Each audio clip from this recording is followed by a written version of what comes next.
Hello friends, ഏത് ജന്മകൽപ്പനയുടെ നാളത്തെ promo റിവ്യൂയിലേക്ക് എല്ലാ കൂട്ടുകാർക്കും സ്വാഗതം.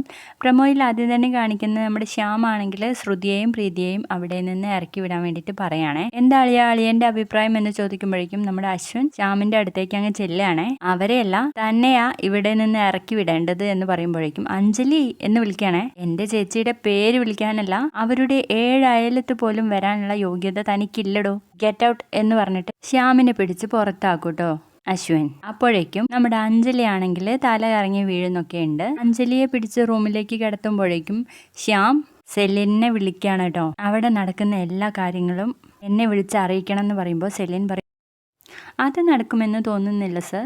എന്തുകൊണ്ട്?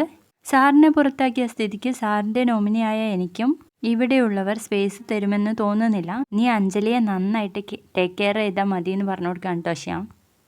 അത് തന്നെയാണ് ഇപ്പോൾ അശ്വിനും ആവശ്യമായിട്ട് ഉള്ളത്. അതുകൊണ്ട് അങ്ങനെ ചെയ്താൽ മതി എന്ന് പറയുമ്പോഴേക്കും ഇതൊക്കെ സംസാരിക്കുന്നത് നമ്മുടെ മനോരമ കേൾക്കുകയാണ് കേട്ടോ. അപ്പോഴേക്കും സെലിൻ സംസാരമൊക്കെ മാറ്റുന്നുണ്ട്. പിന്നീട് കാണിക്കുന്നത് നമ്മുടെ അശ്വിനാണെങ്കിൽ അഞ്ജലിയുടെ അടുത്ത് പറയുന്നുണ്ട്, നമ്മൾ വിശ്വസിക്കുന്നതൊക്കെ യാഥാർത്ഥ്യമായിക്കൊള്ളണം എന്നില്ല ചേച്ചി, അതാ ഇപ്പൊ എന്നെ ജീവിതം പഠിപ്പിച്ചുകൊണ്ടിരിക്കുന്നത് എന്ന് പറയുന്ന ഒരു അടിപൊളി പ്രൊമോ ആയിരുന്നു കണ്ടിരുന്നത്. വീഡിയോ ഇഷ്ടപ്പെട്ടാൽ ലൈക്ക് ചെയ്ത് സപ്പോർട്ട് ചെയ്യണേ. ബൈ.